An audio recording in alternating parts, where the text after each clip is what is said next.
Bolsonaro tá espalhando que nós somos autossuficientes em petróleo. Nós não somos. Nós não tivemos nenhum presidente, desde a redemocratização até agora, que sequer tentou. Não é que não conseguiu, não teve a intenção. Foram contra, Até hoje, todos foram contra. Inclusive o mito. O privatista, o liberal, ele é contra, várias vezes. Aqui é Cleitinho e aqui vai mais um corte pra você, viu? Versão brasileira Cleitinho dos Cortes. Vamos falar de gasolina, por exemplo. Como que você faz a gasolina? Porque ela nunca foi barata. Claro que agora tá estourando, mas ela nunca foi barata como deveria ser, cara. Cara, é que assim, vamos lá. Vamos falar especificamente de gasolina. A gasolina, como é que forma o preço? Metade é produção, metade é imposto. Na metade que é imposto, como que você faz para baixar imposto? Só tem um jeito, você tem que diminuir custo. Você não consegue baixar imposto se você não diminuir custo. Então é tudo isso que a gente fala. É enxugar privilégio da elite do funcionalismo público, é enxugar o número de cargos, é fazer reforma de previdência quando precisa. Essas coisas. Você precisa enxugar o gasto público para que você cobre menos imposto. Na parte da produção, nós temos um agravante, né? O Brasil, e isso é uma mentira do PT, que agora o Bolsonaro tá espalhando que nós somos autossuficientes em petróleo. Nós não somos. Não somos. Porque o que acontece? A história do petróleo aqui é muito complexa, mas a evolução da exploração de petróleo e a evolução do refino do petróleo seguiram caminhos diferentes. E ambos com o monopólio da Petrobras. Então, a exploração do petróleo, ela avançou de uma maneira muito mais rápida do que o refino. Ou seja, a gente começou a fazer ali grandes refinarias de petróleo pesado, que é o petróleo mais fácil de você obter, mas que ele é um petróleo pior. Entendi. E aí a gente avançou na exploração, então a gente começou a pegar petróleo muito bom, só que a nossa refinaria não está pronta para isso.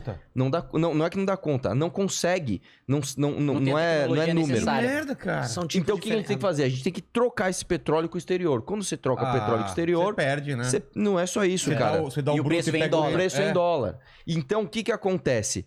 Até no nosso custo de produção, então vamos por duas bolinhas aqui. Tem a bolinha imposto e a bolinha produção. Na bolinha imposto, redução da máquina pública, etc.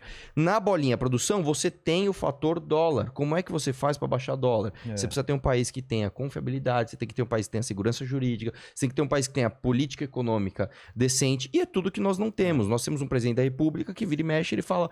FSTF aí como é que ele fala? Esticando a corda aí, tá ok? Pronto, aí o dólar, pum. Por que investidor vai ser maluco o suficiente?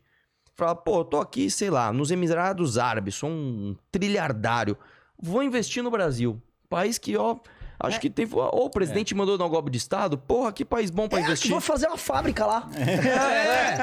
Tudo que eu quero é um lugar estável. Vou botar minha grana lá. Vou colocar meu dinheiro lá. Ele que tá, nesse instante. Você entra no banco, tá o gerente com a arma em cima da mesa e fala, não, coloca o dinheiro aqui. As putas lá.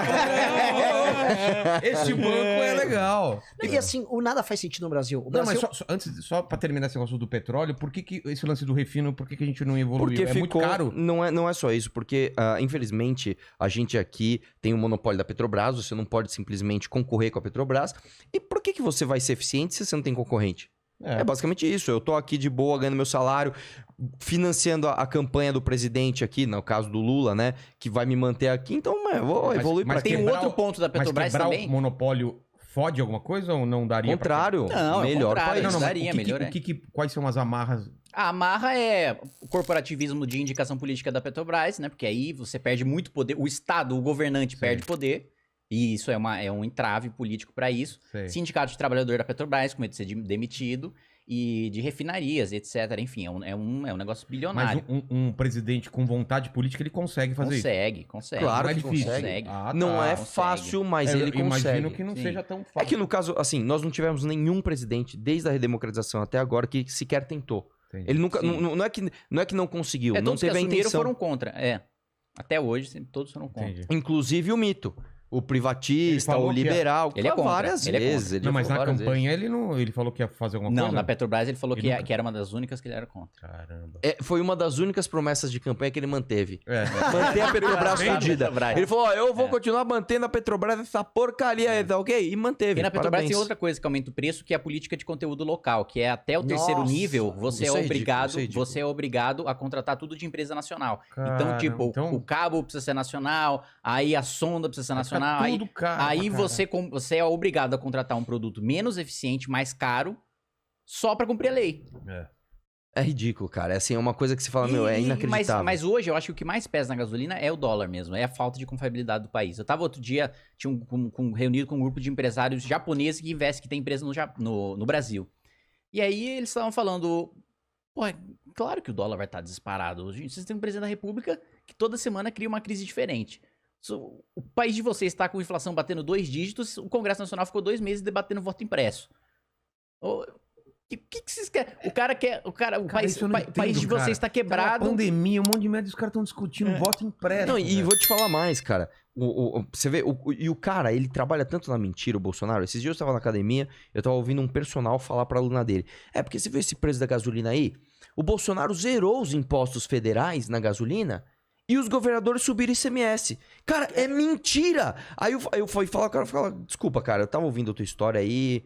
Você sabe que é mentira isso, né? É mentira? Mas, cara, quando eu peguei a notinha da gasolina, Eu ia comentar disso. eu olhei lá e tá zero. Por favor, Renan. Não, o ponto é o seguinte: a gente tem duas formas com que o governo brasileiro aborda essa questão do aumento do preço da gasolina. Teve a Dilma, que ela destruiu a Petrobras, e a verdade é o seguinte: tem petista assistindo, o petista tá jogando, o Bolsonaro, não sei o quê. Calma, O né? PT arrebentou a Petrobras e não foi com a roubalheira do Petrolão, foi com a política de preço. A política de preço do PT, na época do governo Dilma, pra fazer populismo com o preço da gasolina, ela destruiu a Petrobras. Aí, beleza. Começaram a Ela reconstruir. não fez a lição de casa e Ela mesmo baixava assim, artificialmente o Ah, preço, tá. fazendo a Petrobras ter prejuízo. não cortando gasto nem nada. Isso, exatamente. E E aí- foi o que o Maduro fez na Venezuela. Deixou a Real preço. a gasolina quase, tipo, de graça. E agora o nego tá lá, mano, trabalhando de bicitaxi. Num país que tá nadando em petróleo. É. Continua aqui o... E aí, qual é a tática do Bolsonaro? Ele não vai fazer isso. O que ele fez foi exatamente isso que o Arthur falou. Como ele quer arrumar briga com os governadores, que o Bolsonaro tá desde o primeiro dia de mandato tentando dar um golpe, acho que é uma coisa pra gente abordar isso Isso bastante hoje. Ele joga isso do ICMS e é muito esperto da parte dele jogar o ICMS, porque os estados vivem do ICMS e os estados estão quebrados. E na hora de cobrar, o Arthur teve posto de gasolina. O ICMS de posto de gasolina e o ICMS de combustível é vaquinha leiteira, que os caras chamam. Que é basicamente o dinheiro mais fácil que o governo estadual coleta. É fácil de coletar esse dinheiro de ICMS de posto de gasolina, é fácil de você medir e coletar dinheiro de combustível, e isso ajuda a financiar o governo estadual. Os governos mais eficientes estaduais, eles cobram alíquotas menores no imposto sobre o combustível. Então, em São Paulo, o imposto de combustível São Paulo é o menor de todos. é o menor de todos. Ah, é? Rio, que tá quebrado, É o maior alto. de todos. Por isso que a gasolina é tão cara no Rio. Então, o que o Bolsonaro faz? Ele joga a culpa nos governadores de forma mentirosa, porque as alíquotas não se alteraram desde que o Bolsonaro entrou. E aí ele joga a culpa porque ele sabe que ele joga a pressão das pessoas sobre os governadores, e como os estados estão quebrados, e a maior parte dos estados estão renegociando, ele quer enforcar os estados. Porque tudo que o Bolsonaro quer é gerar crise. Então, em vez dele ver o problema... A abordagem petista quando ele vê um problema com o preço do petróleo. Vou fazer um populismo e destruir a Petrobras. A abordagem do Bolsonaro. Vi isso, eu vou dar um jeito de jogar as pessoas pra tentar dar um golpe. E é sempre isso. A linha do Bolsonaro é sempre de tentar insuflar as pessoas contra os estados e os municípios. E a linha do PT é, vou fazer um populismo aqui, jogar conta pra todo mundo e fingir que tá tudo bem. E a gente pode fazer um paralelo disso com várias coisas que tanto o petismo faz quanto o bolsonarismo faz.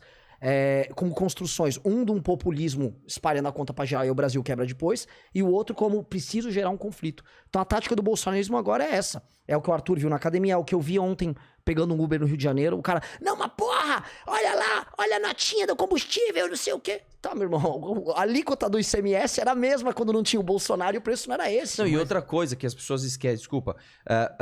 Na nota, ela sai o ICMS, mas não sai muitos impostos que estão de substituição. Por exemplo. Por exemplo, impostos federais. Ali você tá, não tem tá. ali uma Escrito, relação. é. Porque, por exemplo, quando você... Isso é uma coisa que é outra coisa que tem no Brasil, que é só no Brasil. Eu sou um distribuidor de combustível. Eu compro de quem produz e vendo para quem vende no produto final. O que acontece? Quando eu compro de você, eu já pago o teu imposto. Tá. Quando ele compra de mim, ele já paga o meu imposto. E quando o cliente vai comprar dele, o cliente paga o imposto dele. Tá. Porque isso é uma maneira de o governo dizer assim, um vai fiscalizar o outro, entendeu? Que é um absurdo. Porque você está jogando a culpa... Se você sonegar, a culpa não é minha, cara. A culpa é sua, não é minha. Então o governo meio que faz essa substituição, que eu acho um completo O absurdo. que aumenta a complexidade tributária. Exatamente. Aí fica fácil de um Bolsonaro da vida mentir, porque o cara não tem como entender de onde vem. Cara, você não sabe. Nós temos a carga tributária mais complexa do mundo. Então não tem como um presidente da república falar, isso é culpa dos governadores. Não, e o teu papel, cara? Que lei trabalhista você ajudou a desburocratizar para que o custo do Brasil diminuísse? Que política econômica você fez para que o dólar não fique tão alto? O que você fez, inclusive, você como presidente da República, para juntar os governadores e achar uma solução No meio conjunta? da pandemia, ele fez um decreto para aumentar o próprio salário.